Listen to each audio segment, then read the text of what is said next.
Observe atentamente a Lua. Centenas, milhares de crateras marcam a paisagem do satélite natural, cada uma com uma história diferente, de um impacto que remonta a milhares de anos. Apesar de não ter na mesma proporção lunar, a Terra também tem seus vestígios de poderosos impactos que ocorreram há muito tempo. Mas como temos uma atmosfera densa ao nosso redor, a maioria das rochas espaciais são vaporizadas antes mesmo de atingirem o solo. Dessa forma, diante de tantas crateras tanto na Terra quanto espalhadas pelo sistema solar, surge uma dúvida real. Cadê os asteroides? Não deveria ter uma rocha espacial dentro de cada uma dessas crateras? No vídeo de hoje, vamos entender por que não há asteroides dentro de crateras de impacto. Gente, agora faltam menos de 15 mil inscritos para a gente bater 1 milhão de inscritos aqui no Mistérios do Espaço. Para você que está chegando no canal aqui neste exato momento, ou até mesmo que já assiste, mas não está inscrito, aproveita esse momento, desce a tela e aperta o botão inscrever-se aí embaixo. Se você estiver assistindo pela TV, abre o YouTube no celular, pesquisa Mistérios do Espaço e deixa sua inscrição. Vamos rumo a essa marca incrível de 1 milhão aqui no YouTube. Bora pro vídeo.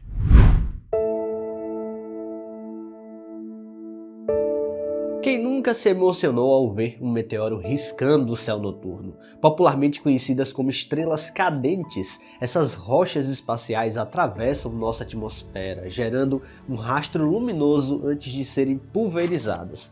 Mas quando uma dessas rochas é grande o suficiente para sobreviver à atmosfera e atingir o solo, ela cria uma cratera de impacto. O brilho que observamos no céu não é da própria rocha queimando completamente, como muitos podem imaginar. Na realidade, à medida que o objeto mergulha na atmosfera terrestre a velocidades que podem ultrapassar dezenas de quilômetros por segundo, o ar à sua frente é comprimido de forma extrema. Esse processo aquece o gás ao redor do meteoro, produzindo aquela trilha brilhante que por alguns segundos transforma uma simples passagem em um espetáculo fenomenal. A maioria desses fenômenos são causados basicamente por rochas muito pequenas, do tamanho de um grão de areia, e sendo assim, a maioria delas acaba sendo vaporizada antes mesmo de tocar a superfície. As estimativas indicam que todos os anos, toneladas e mais toneladas de material meteorítico caem na Terra. Algumas delas são grandes o suficiente para chegar até a superfície. Quando isso acontece, a energia liberada no impacto pode ser gigantesca. Em frações de segundo, o solo é comprimido e escavado violentamente, lançando material em todas as direções e formando crateras que podem variar de poucos metros até centenas de quilômetros de diâmetro. Muitas das marcas que vemos espalhadas pela Terra e por outros mundos do sistema solar são cicatrizes silenciosas de encontros violentos entre planetas e visitantes vindos do espaço profundo. E aqui surge a grande dúvida: se o impacto foi causado por um grande objeto maciço, por que as crateras quase sempre estão vazias? Para entender esse mistério, precisamos voltar ao início do século XX e olhar para a história de um homem chamado Daniel Barringer, um engenheiro da mineração visionário. Como a comunidade científica da época ainda não aceitava muito bem a ideia de que rochas vindas do espaço eram as causas das crateras, outras explicações eram consideradas mais plausíveis. Muitos acreditavam que crateras circulares surgiam por processos vulcânicos ou fenômenos geológicos internos do próprio planeta. Foi nesse cenário que Barringer enxergou algo diferente. Ele estava convencido de que aquelas estruturas não haviam sido criadas por vulcões, mas sim pela colisão de um gigantesco meteorito rico em ferro.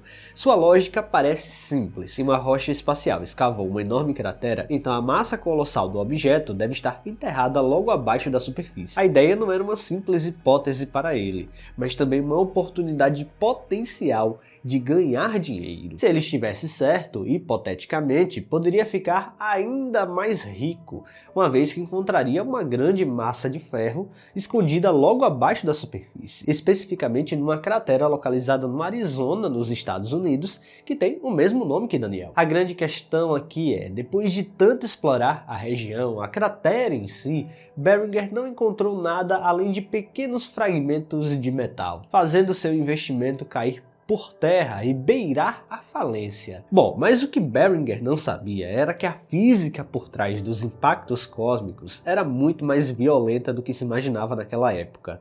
Quando um objeto atinge a Terra a velocidades absurdamente elevadas, a energia liberada pode ser comparável à de explosões atômicas.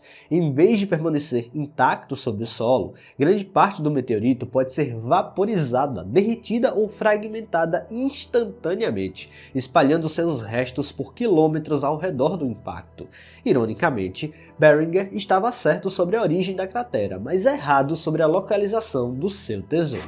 A riqueza que ele procurava nunca esteve enterrada em uma peça gigantesca. Ela já havia sido pulverizada e lançada ao vento muito antes dele iniciar suas escavações. A resposta para o mistério, então, é simples. Envolve uma combinação de eventos extremamente violentos que começam antes mesmo de uma rocha alcançar a superfície terrestre. Durante a passagem pela atmosfera, o objeto enfrenta temperaturas elevadas e enormes forças mecânicas, perdendo parte significativa de sua massa e, em muitos casos, se fragmentando em diversos pedaços menores. Mas a etapa mais destrutiva acontece no instante do impacto. A energia liberada durante a colisão é gigantesca, transformando aquele encontro em algo semelhante a uma explosão colossal. Em frações de segundo, parte do meteorito pode derreter, se vaporizar ou ser despedaçada, espalhando seus materiais ao redor da região atingida.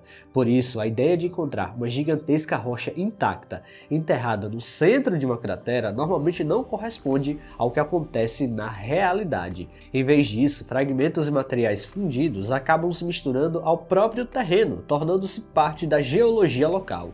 A cratera não funciona como um recipiente que guarda a rocha, responsável pela sua formação. Ela é, na verdade, a cicatriz deixada por um evento tão energético que o próprio visitante espacial pode ser destruído no processo que o criou. Quanto maior a rocha espacial, mais violento é esse processo. Em alguns casos, quando o objeto é pequeno, podemos achá-lo praticamente intacto na superfície, mas nesse caso sem cratera evidente, pois não houve energia para tal. Em alguns casos, a simples explosão da rocha é o que gera a cratera sem sequer tocar diretamente o solo.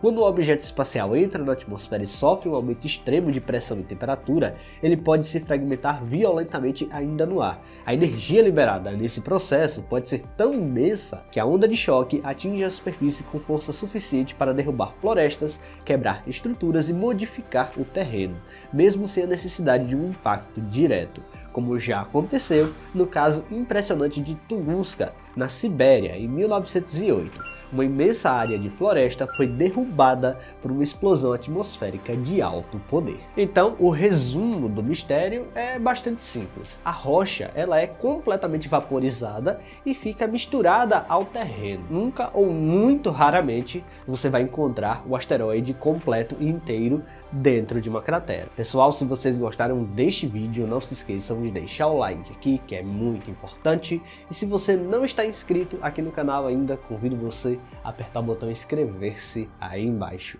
Até a próxima!